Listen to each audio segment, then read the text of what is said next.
Bonjour, je m'appelle Philippe, je travaille au sein de la société Le Soleil de Mélissa. Nous sommes solaristes et procédons à des installations solaires photovoltaïques et solaires thermiques. Est-ce que vous pourriez m'expliquer ce que c'est le métier de solariste et quelles sont ses différentes facettes, s'il vous plaît? Solariste, c'est un terme générique. Il va englober diverses compétences. Quand on est en solaire photovoltaïque, on va utiliser des compétences en électricité. Quand on va faire des installations solaires thermiques, on va avoir des compétences en plomberie sanitaire, avec des adductions d'eau, des évacuations d'eau, des canalisations solaires à installer. Et puis tout ça nécessite, en plus de ces deux compétences, tout ce qu'on va installer sera sur le toit, en grande partie. Donc on va, dans ce cadre-là, avoir besoin de quelques compétences de couverture. Autour de ces compétences techniques vont se greffer des réglementations et des normes, et donc des sécurités. En électricité, bien sûr. En sanitaire, il y a également des choses à respecter. Et puis enfin pour la couverture, des accès en hauteur, des travaux en hauteur, donc avec des précautions, des moyens de sécurité indispensables que seront les harnais, les échafaudages et tout ce qui peut garantir un travail en parfaite sécurité pour les intervenants. Vous nous avez parlé de panneaux solaires photovoltaïques, de panneaux solaires thermiques. C'est quoi la différence entre les deux?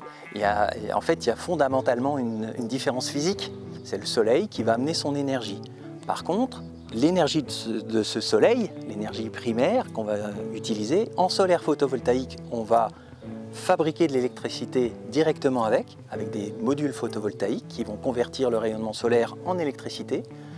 Alors qu'en solaire thermique, on va avoir un capteur solaire thermique qui va récupérer l'énergie calorifique du rayonnement solaire et traduire cette énergie calorifique dans de l'eau chaude. Donc c'est vraiment fondamentalement deux technologies différentes, mais qui utilisent la même source quelque part. Et donc on comprend tout de suite que les deux applications n'ont pas du tout la même finalité, hormis une finalité commune qui est d'économiser du CO2.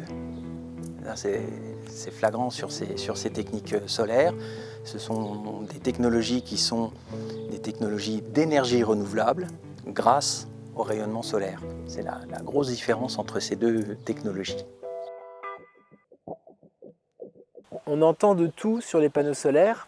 J'aimerais savoir si c'est vraiment écologique. Est-ce qu'il y a une différence écologique entre le thermique et le photovoltaïque? Un module photovoltaïque, il nécessite bien sûr des énergies fossiles pour le fabriquer. Malheureusement, c'est encore le cas aujourd'hui, sachant qu'il a une durée de vie supérieure à 30 ans. Et on a même des modules qui sont bien plus vieux que ça et qui tournent encore. La dette carbone, puisque c'est comme ça qu'on peut l'appeler, de fabrication d'un de ces produits est très vite remboursée par le produit lui-même. Lui, il va rendre sa dette carbone durant sa longévité de vie. Et un module photovoltaïque, on estime entre 3 et 4 ans le retour de dette carbone. Je pense que ce délai a tendance à rétrécir maintenant, puisque d'une part, les modules sont de plus en plus puissants, et puis les fabricants aussi font du recyclage. En solaire thermique, c'est encore plus rapide. Pour une raison très simple, en termes de rendement par mètre carré, un module photovoltaïque aujourd'hui, si j'ai 1000 watts de soleil qui arrive dessus, je vais avoir 200 watts qui sortent, 20% de rendement. Si je suis avec le même soleil de 1000 watts sur un capteur solaire thermique, je serai entre 400 et 600. Vous voyez, donc le rapport n'est pas du tout le même. En termes de rendement énergétique, un capteur solaire thermique est beaucoup plus efficace, mais ça ne répond pas à la même demande.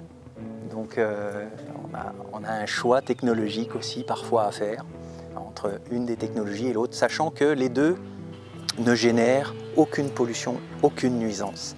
On n'a pas de fumée, on n'a pas d'émissions d'ondes, on n'a pas de CO2 bien sûr. Donc ce sont des technologies pérennes, matures et qui ne génèrent plus aucune pollution une fois que c'est installé. Voilà. Les énergies renouvelables solaires, comme le solaire thermique et le solaire photovoltaïque, ne sont pas encore très courantes sur les projets de rénovation énergétique, mais elles sont en plein développement. Les enjeux environnementaux liés aux émissions de gaz à effet de serre, ainsi que la raréfaction des énergies fossiles, motivent les évolutions réglementaires et favorisent les énergies solaires. L'augmentation du coût de l'énergie électrique ajoute également de l'intérêt. À titre d'exemple, il y a plus de production solaire en Allemagne du fait d'un coût de l'électricité supérieur, malgré le fait qu'il y ait moins de soleil. Le solariste est donc un acteur central de la transition énergétique et écologique. Il va agir comme un bouclier contre l'augmentation des prix du kilowattheure. Équiper les foyers pour les rendre autonomes en énergie permettra de soulager la production énergétique nationale également. C'est donc une profession avec une belle promesse de développement qui vous fera prendre de la hauteur et qui nécessite d'avoir la tête bien sur les épaules et pas dans les étoiles.